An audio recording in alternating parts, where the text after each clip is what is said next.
ஸ்ரீமன்னாராயணா நாராயணா ஸ்ரீமன்னாராயணா நாராயண பட்டதிரி உருகும் பரமனா நலம் தரும் நாராயணீயம் அருள் வழங்குமே தினம் நம்மை காக்குமே. जिह्वे कीर्तय केशवम् मुररिपम् सेतो भजश्रीधरम् पाणिद्वन्द्वसमर्चय अच्युतकथाका श्रोत्रद्वयत्वम् शृणु कृष्णम् लोचय लोचनोद्वयकरेर्गच्छाङ्घ्रियुग्मालयम् जिग्रग्राणमुकुन्दपादतुलसीम् कृष्ण मूर्धन् नमादोक्षजम्. நலந்தரும் நாராயணியத்துல 4வது தசகத்துல 9வது ஸ்லோகத்தை நாராயண பட்டத்திரி கம்பீரமாக ஆரம்பிச்சு யோகவசியம் அனிலம் சடாஸ்ட்ரயைகி உன்னதத்யஜ சுஷும்னயாசனைகி ஒரு முக்தி நிலைய அடைஞ்ச ஒரு யோகியானவன் அவன் சுஷும்னா நாடி வழியாக 6 விதமான சக்கிரங்கள் வழியாக தன்னுடைய பிராணநாடிய பிராணாயாமம் மூலமாக மூலாதாரத்திலிருந்து அடக்கி வெளிக்கொண்டு வந்து அதை ஒரு இடத்துல நிலைநிறுத்தறான் அப்படின்றத சொல்லி முடிச்ச நாராயண பட்டத்திரி பகவானிடத்துல ஒரு கேள்வியை எழுப்பினார்னு சொன்னோம். அந்த கேள்வி அந்த ஜீவனானவன் அதாவது யோகியானவன் அவனுக்கு 2 விதமான ஒரு அழகான ஒரு மார்க்கத்தை பகவான் கேள்வி கேட்கிறாராம். அதாவது இந்த யோகி பிராணனை நிலைநிறுத்தி எந்த வழியாக இவன் மோட்சத்தை அடையலாம், பகவானுடைய பரமானந்த பரமாத்ம ஸ்வரூபமான ஸ்தானத்தை அடையலாம்னு கேட்கும்போது கிரமமுக்தின்னு ஒண்ணு, இன்னும் ஒண்ணு மோட்ச முக்தி. அப்படிப்பட்ட இந்த 2 முக்தியில 2 மார்க்கங்களை எதை அவன் தேர்ந்தெடுக்க விரும்புறான்னு நீ கேள்வி கேட்கிற குருவாயூரப்பா. அப்ப எங்களுக்கு தெரிய வேண்டியது இந்த 2 மார்க்கத்தினுடைய விவரங்கள்னு ஒரு கேள்வியை எழுப்பினார்னு நமக்கு சொன்னோம். அதற்கு இவரே பதில சொல்ல போறார் பின்னாடி. அதுக்கு முன்னாடி நாம எப்பவுமே ஸ்ரீகிருஷ்ணனுடைய திவ்ய தரிசனத்தோடு இந்த நாராயணியத்தினுடைய வைபவங்களை அந்தந்த திருக்கோயில்ல இருக்கக்கூடிய கண்ணனும் நம்மளோட தலையசைச்சு கேட்கறதுன்றது இதனுடைய தனி வைபவமாக இருக்கிறதுனால இன்னைக்கு நாம் தரிசிக்க இருக்கக்கூடிய திருக்கோயில் தமிழ்நாட்டில் திருநெல்வேலிக்கு அருகில் சுமார் 18 கிலோமீட்டர் தூரத்தில் அமைந்திருக்கக்கூடிய பிரசித்தி பெற்ற பத்தமடை என்ற ஒரு கிராமம். இந்த பத்தமடை கிராமத்தில் அமைந்திருக்கக்கூடிய ஸ்ரீ கரியமாணிக்க பெருமாளுடைய திவ்ய தரிசனம், அவருடைய கோயிலை நோக்கி நாம் இதோ பத்தமடைக்குள்ளே நுழைகின்றோம். அழகான இயற்கை சூழ்ந்த கிராமம். இதோ சுவாமி சிவானந்தர் அவதரித்து பல ஆன்மீக வைபவங்களை உலகத்திற்கு தான் காண்பிக் கொடுத்ததாலும் இப்போது நாம் அனுபவித்த அஷ்டாங்க யோகத்திலே தியான சமாதி யோகங்களை எல்லாம் மிகச் சுலபமாக நமக்கு உபதேசித்தும் தானும் அனுஷ்டானத்திலே காண்பித்தவர் சுவாமி சிவானந்தர் என்பது நமக்கு தெரியும்.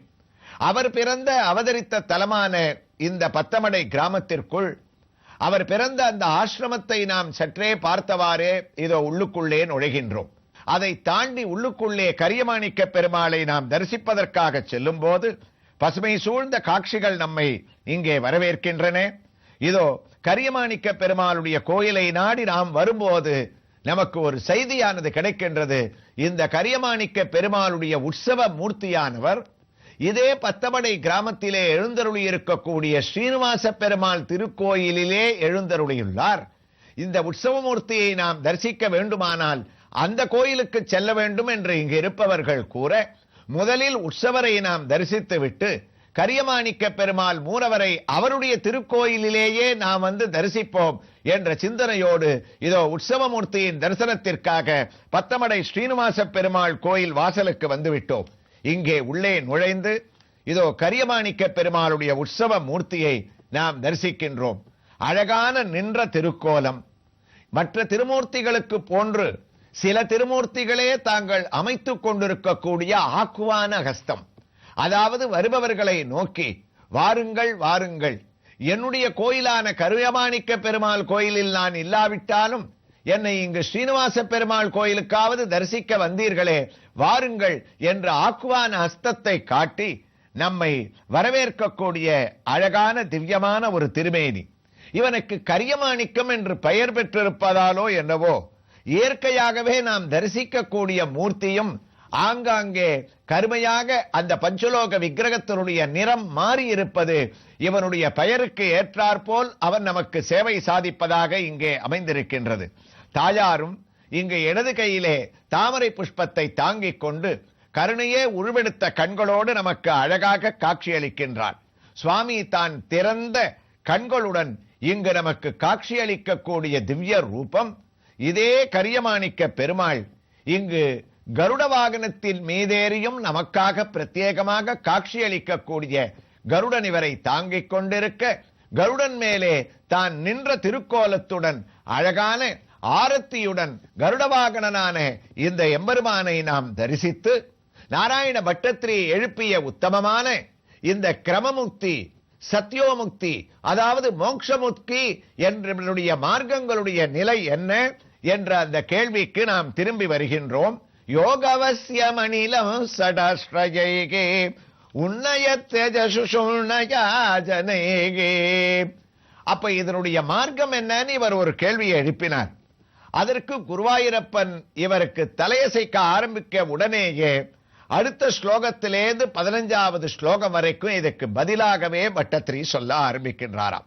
சரி, இவர் கேள்வி எழுப்பி 6 விதமான கரணங்களோட ஒரு பிராணன ஒரு ஜீவனானவன் முக்தியானவன் சுஷும்னா நாடி வழியாக நிலநிறுத்துறான்னு சொன்னமோனோ, அதோட சுஷும்னயா ஜனைகின்னு இந்த ஒரு ஸ்லோகம் அந்த ஒரு வைபவத்தோட பூர்த்தியாகக்கூடிய இந்த ஸ்லோகத்தோட வழக்கம் போல நாம் அனுபவிக்கக்கூடிய தமிழ் பாசுரம் 4வது தசகத்தினுடைய 9வது ஸ்லோகத்தினுடைய பூர்த்தியினுடைய தமிழ் பாட்டை கேட்டோம்னா இதுக்கு விவரம் நமக்கு தானாகவே புரிஞ்சிடும். உன்னிடம்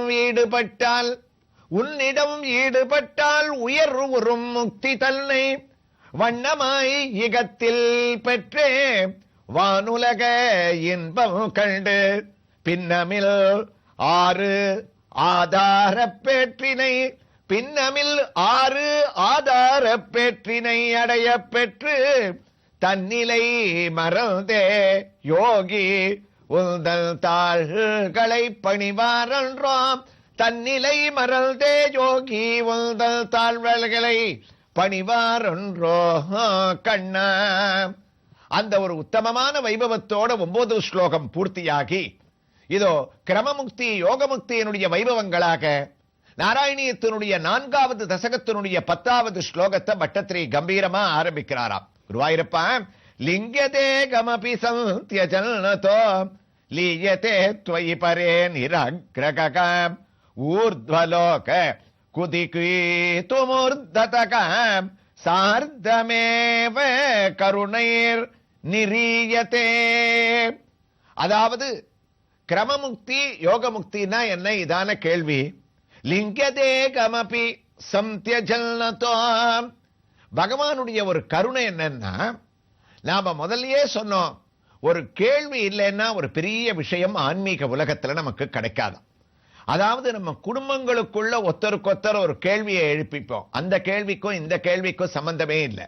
நாம குடும்ப வாழ்க்கையில பேசிக்கிறதெல்லாம் அனாவசியமான கேள்விகள். ஏதாவது ஒரு சிந்தனையோட கேட்கறது, அந்த கேள்வியே பல குடும்பத்துல கலகத்தை கூட உண்டு பண்ணக்கூடியதாக இருக்கும். ஆனா மகான்கள் கேட்கக்கூடிய கேள்வி இருக்கே, அது ஒரு பெரிய புராணத்தை உண்டு பண்ணோம். நாம தெரிஞ்சுக்காத பல ஒரு விஷயங்களை நமக்கு சொல்லிக் கொடுக்கும். அர்ஜுனன் ஒரே கேள்வி கேட்டான் பகவான் கிருஷ்ணனிடத்துல, இத்தனை பேர் தர்மக்ஷேத்ரே குருக்ஷேத்ரேன்னு நிறைஞ்சு இருக்காளே, இவர்களோடு நான் யுத்தம் பண்ணணுமா, நான் எப்படி சண்டை போடுறதுன்ற ஒரு கேள்விக்கு 18 அத்தியாயம் பகவத்கீதைன்ற பதில் நமக்கு கண்ணன் மூலமாக உலகத்துக்கு பெரிய பொக்கிஷமாக கிடைச்சது. கேள்வி கேட்ட அர்ஜுனனுக்கு புரிஞ்சதோ இல்லையோ, நமக்கு புரியக்கூடிய அளவுக்கு ஆதிசங்கரர் ராமானுஜர் முதலியவர்கள் எல்லாம் பாஷ்யங்கள் அதாவது விளக்கங்களை எழுதி பக்தி யோகமானது உலகத்துல கலிகாலத்துல எவ்வளவு தூரம் சிறந்தது அப்படின்றதுக்கு ஒரு பதில் கிடைச்சது. ராமாயணம் மாத்திரம் நமக்கு சாதாரணமாகவா வந்தது? வரலையே. வால்மீகி ராமாயணத்தை எழுதினார், நேரம் எழுதிட்டாரா? கிடையாது. வால்மீகியை பார்க்கறதுக்காக நாரதர் வால்மீகியினுடைய ஆசிரமத்துக்கு வந்தாராம். அதனால தான் பட்டத்திரி இந்த அஷ்டாங்க யோகத்திலேயே சொல்லியிருப்பார், நாரதர் சுகர் போல நான் ரொம்ப சுலபமாக இந்த யோகத்தை கடைபிடிச்சவாள்னா நாரதாதி சுகாதிவத்துன்னு சொல்லியிருப்பார். முன்னாடி நம்ம போன பகுதிகளில் அனுபவிச்சிருக்கோம். நாரதருக்கே சுகம் என்னன்னா, அஷ்டாங்க யோகத்துல சித்தியை அடைஞ்சு பகவானுடைய அனுகிரகத்தால வைகுண்டத்துக்கு அஷ்டாங்க யோகத்துல சித்தி அடைஞ்சவன் திரும்ப முடியாது. ஆனா நாரதர் பகவான் டக்க அதுக்காக பிரத்யேகமான அனுமதியை வாய்ந்து இன்னைக்கும் சஞ்சாரம் பண்ணிட்டே இருக்காராம். அதனால தான் அவர் உயர்ந்தவரா இருக்கார். அவர் வால்மீகியை பார்க்க வந்த போது வால்மீகி என்ன பண்ணார்? 16 கேள்வி கேட்டார் நாரதர் இடத்துல. கோன்வஸ்மின் சம்பிரதம் லோகே குணவான் கஸ்ய வீர்யவன் தர்மஜ்ஞஸ்ய கிருதஜ்ஞஸ்ய சத்யவாக்யோ திடவ்ரதக சாரித்ரேன சகோ யுக்தா சர்வபூதேஷு கோகிதக வித்வான் ககாக சமர்த்தஸ்ய கஸ்யைக பிரியதர்சனக ஆத்மவான் கோஜித க்ரோதக துதிமான் திருதிமான் வசி. 16 கேள்வி கேட்டு ஞான பல ஐஸ்வர்ய வீரிய சக்தி தேஜஸ் சௌசீல்ய வாத்சல்ய மார்தவ ஆர்ஜவ சௌகார்த்த சாம்ய காருண்ய மாதுர்ய சாதுர்ய ஸ்தைரிய தைரிய இந்த 16 குணங்களுக்கும் உலகத்துல இருப்பிடமானவன் யாருன்னு கேட்டார் நாரதர். பகவான், மகாவிஷ்ணு, குருவாயூரப்பன், கிருஷ்ணன் ஏதாவது ஒரு பதில சொல்லிட்டு கிளம்பி போயிட்டே இருப்பார். ஆனா கேட்ட வால்மீகி கெட்டிக்காரத்தனமா ஒரு கேள்வி கேட்டார். ஞாதுமேவம் விதம் நரம், இவ்வளவும் குணங்கள் கொண்ட ஒரு மனுஷியன் யாருன்னு கேட்டாராம். இந்த மனுஷியனுக்கு இவ்வளவு குணம் இருக்குமா? ஒரு குணம் இருந்தா இன்னொரு குணம் இருக்காது, குணமே இல்லாம இருக்கும். இருக்கக்கூடாத குணங்கள் என்னென்னலாம் இருக்கும்னா அதுக்கு 16 இல்ல 32 கூட கணக்கு போட்டு சொல்லலாம். இந்த குணங்கள் ஒரு மனுஷனிடத்துல இருக்காது. பகவான் அப்படி அவனை படைக்கிறது இல்ல. ஆனா மனுஷன் யாருன்னு கேட்டுட்டாரேன்னு இவர் கேட்கும் போது இவருக்கு என்ன ஞாபகம் வந்தது? ஸ்ரீராமச்சந்திரமூர்த்தியினுடைய உருவம் தான் இவருக்கு ஞாபகம் வந்துதான். அவன் தானே தசாவதாரத்துல ஒரு மனிதனாக பிறந்து மனிதன் பட வேண்டிய சுகதுக்கங்களை எல்லாம் பட்டவன். அதனால முதல் கேள்வி கேட்கச்சே ராமனுடைய திருவடி, கடைசி கேள்வி கேட்கச்சே ராமனுடைய திரசுல இருக்கிற கிரீடம், இதுவரைக்கும் அவருக்கு ஞாபகம் வந்து அப்ப ராமன் சொல்ல ஆரம்பிச்சவர் ராமனோட நிக்காம ராமாயணத்தையும் சேர்த்து பதிலாக சொன்னாராம். வால்மீகியோட கேள்வி ராமாயணமாக அங்க வந்து முடிஞ்சது. அதே போன்று அங்கு மகாபாரதத்துல திருதராஷ்டிரன் விதுரரை கேள்வி கேட்டது விதுர நீதியாக நமக்கு வந்து அமைஞ்சது. இதே போன்று நமக்கு விஷ்ணு சகஸ்ரநாமம்ன்ற உயர்ந்த ஸ்லோகம் கிடைச்சிருக்குன்னா அதுக்கு யாரால கிடைச்சது? பீஷ்மரிடத்துல யுதிஷ்டிரர் கேள்வி எழுப்ப பீஷ்மர் மூலமாக விஷ்ணு சகஸ்ரநாமம் நமக்கு அனுஷ்டிக்க வேண்டிய முறையாக நமக்கு கிடைச்சது. அப்ப மகான்கள், பெரியவர்கள், யோகிகள், அஷ்டாங்க யோகத்தை அனுஷ்டிச்சவா, தபஸ் பண்ணக்கூடிய மகரிஷிகள் ஏதாவது ஒரு கேள்வியை எழுப்பினால்னா அதுக்கு கிடைக்கக்கூடிய விட இருக்க எந்த யுகமாக இருந்தாலும் அந்த யுகத்துல பயன்படக்கூடிய ஒரு சாதனமாக இருக்குமா. அதனால தான் பட்டத்ரி இந்த இடத்துல எழுப்பிய கிரமமுக்தினா என்ன, இந்த சாயுஜ்ய மோட்ச முக்தினா என்ன அப்படின்னு எழுப்பப்பட்ட ஒரு கேள்வி இருக்க 7 ஸ்லோகங்கள் கொண்ட பதிலாக நாராயணியத்துல குருவாயூரப்பன் தலையசைக்க கூடிய அளவுக்கு வேத சாஸ்திரங்களோட நமக்கு வந்திருக்குன்னு சொன்னா அதற்கு இந்த கேள்விகள் தான் நமக்கு காரணம். அதனால தான் இதுக்கு ஒரு பெரிய பெருமை. ஊர்த்வலோக குதிகேதுமூர்த்ததே சார்த்தமேவ கருணைர் நிரீயதே. கருணை கூர்ந்து எனக்கு புலப்படும்படியாக இதை நீ செய்ய வேண்டும்னு பிரார்த்தனை பண்ண அடுத்த க்ஷணம் இவருக்கு புலப்பட்டது. இவர் என்ன சொல்ல வரார் இதற்கு பதிலாக என்ற வைபவங்களை எல்லாம் இதே திருக்கோயிலில் நாம் மூலமூர்த்தியை அந்த கரியமாணிக்க பெருமாளுடைய திருக்கோயிலில் சென்று அடுத்த பகுதியிலே நாராயணியத்தை ஸ்ரவணம் செய்து கொண்டே தரிசனம் செய்யலாம்.